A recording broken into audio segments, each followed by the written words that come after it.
It didn't take long for the battery to die in this, so pull the spark plug out. We got the compression tester in. Yeah, no compression.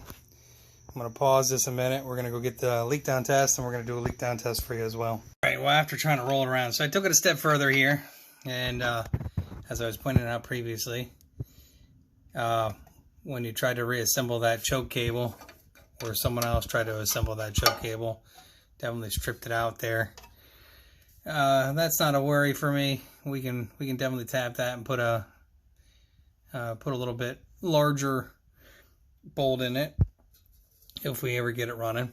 So we're at top dead center here now. Let's see if we can find my feeler gauges again. Just give you an idea here. We're gonna run, these are 0.3 millimeter. It's a 0.003, I should say. So I don't know if you can see, but we're under the intake, and we are under the exhaust. Again, not sure if you can see that very well. Not sure what you can see in there.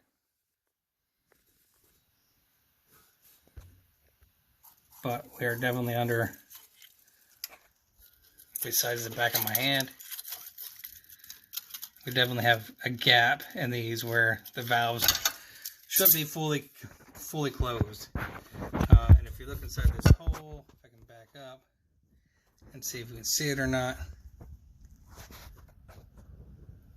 there is a T in here that also tells us that right there. So regardless, we're able to fit feeler gauges underneath there, and there should be compression. But when we add air for our leak down test, which I have plumbed in up there,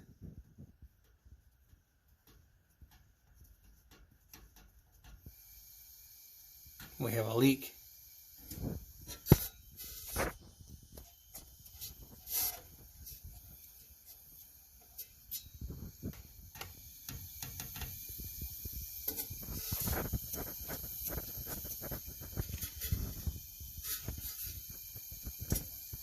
So, since the valves are closed, my next guess would be to lead me to bad piston rings. Probably not. Bad valve, maybe. Bent valve, maybe. But without pulling the head, having a head gasket and stuff like that, we'll definitely, I mean, you would definitely need a breather gasket here and a valve cover gasket. Probably like 20 bucks there. Head gasket's probably like, I don't know, 10, 15, 20 bucks, somewhere in there. They're probably looking at about maybe an hour and a half of labor at most. Even though most of it was probably more just troubleshooting here, about an hour into it now. Probably a little more than an hour, because I'm trying to videotape it and give you some documentation, because I would want to know what the hell was going on with my equipment too. So based on all this oil though and goo, honestly, this probably needs a complete rebuild, this whole little engine, in my opinion. At least as far as gaskets go.